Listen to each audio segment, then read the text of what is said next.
Max, we're sitting here today. You've been doing this now, what, 20 years? That's 19. 20 will be next year. Next year. Yes. Did you always know you would end up doing what you're doing now? Oh, yes. I think a vision, it's only me and my God who see the vision. Okay. Nobody can see. I knew before I did it. Really? How old were you when the vision was clear to you? My business is 20 years now. Okay. That means when you're going back. You were like late 30s?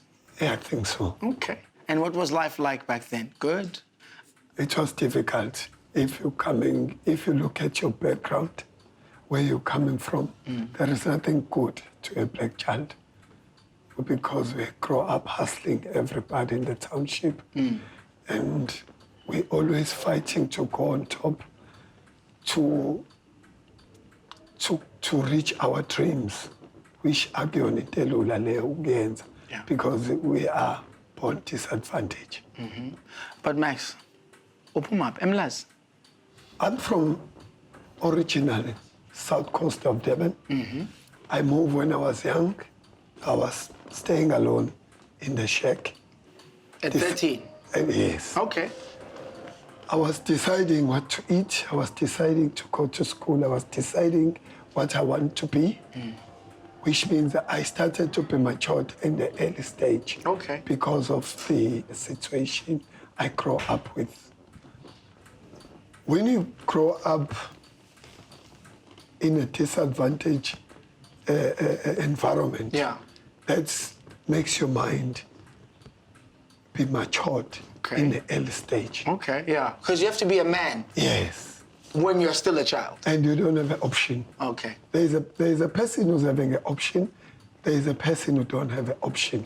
You always find the option by yourself. Okay. So, umuntu khuleke umuntu onjalo ofuna ukuthi how can I improve my life or improve a life for yabazali bami, or how can I build my brand and the legacy? Yes. So I need to dig deep to find really what I'm capable of.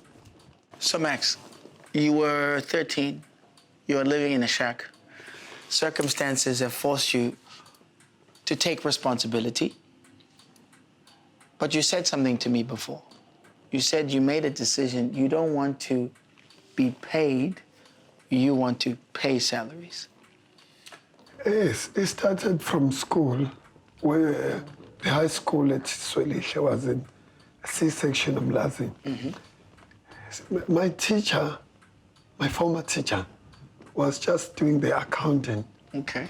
So when he's doing the accounting, he was talking about Peter pays Paul. Okay. I raised my hand. I asked the teacher, Mbuzo teacher, why engekho Mgqadi pay Twala? Every time it's Peter pay Paul. Okay. And Mina teacher, one day, that money you're talking about, I'll have it. Wow. But the main thing, I don't like to be paid. I want to pay people. Because to me, when I was growing up, I see the system, for the white system, that is planned for the black child. They put the system in your parents. Your parents channel you in the system. Yes. They take you to school. From school, they said you must go to varsity. From varsity, you must work. That's the system of a black child must work for the white people, because they came with that system. That was in my mind of thinking, looking things. Why a black person is always working for somebody? Why a black person can't build the bread? From the school, from the varsity, they channel you to get married. When you get married, they always want to put the money together with your wife and yourself. Yes. And then they tied you with the credits. When they tied you with credit, you're going to work for the rest of your life And then they decide, when you have a degree, you have a certain money that you need to earn. And then they said, you get the money with the experience. Whenever you have a diploma, it's one of the same things. I look at all these things. That things made me not finish school. I quit school when I was supposed to do standard 10. I just left school. Wow.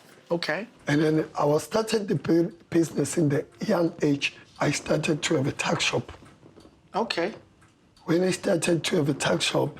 That was your first official business? That's the first official business. And did you make money when you were running your spot?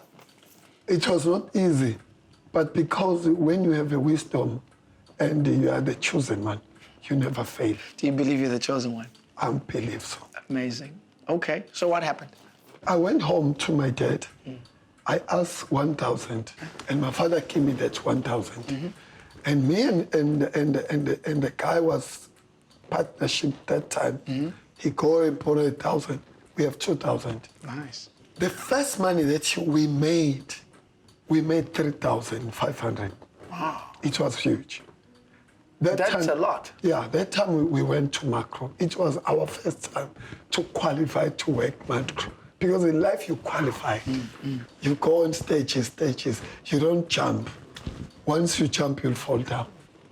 So we went to macro, we order, we make the shop full, we organize the box store, and then the rest was history. 19 years later, Max is a well-established brand worldwide.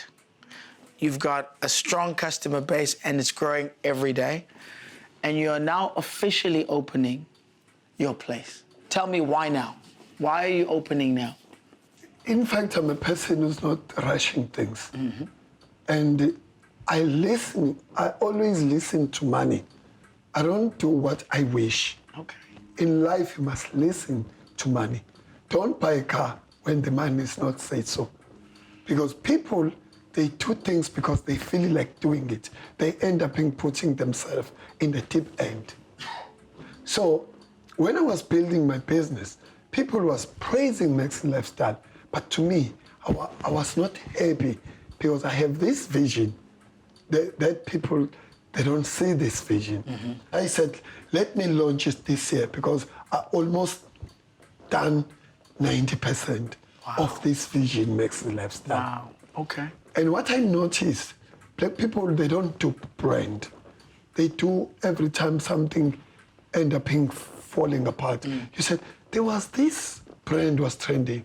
And the most of business of black people are trending. And trending, it's something can trend 3 months, 6 months. That is not a brand. Max Lifestyle is 19 years. Now, you can call it a brand. And Max Lifestyle won the awards. They won Lifetime Achievement Award in Shisanyama. They won one of the best restaurants in the world. We are tourist destination of Durban because Max Lifestyle brings 85,000 people a month. Wow. Those people are not coming for the hotel. They're coming to see Max Lifestyle. They go to the hotel, they go to the beach, they go to other places. But the draw card of Durban, it's Max Lifestyle.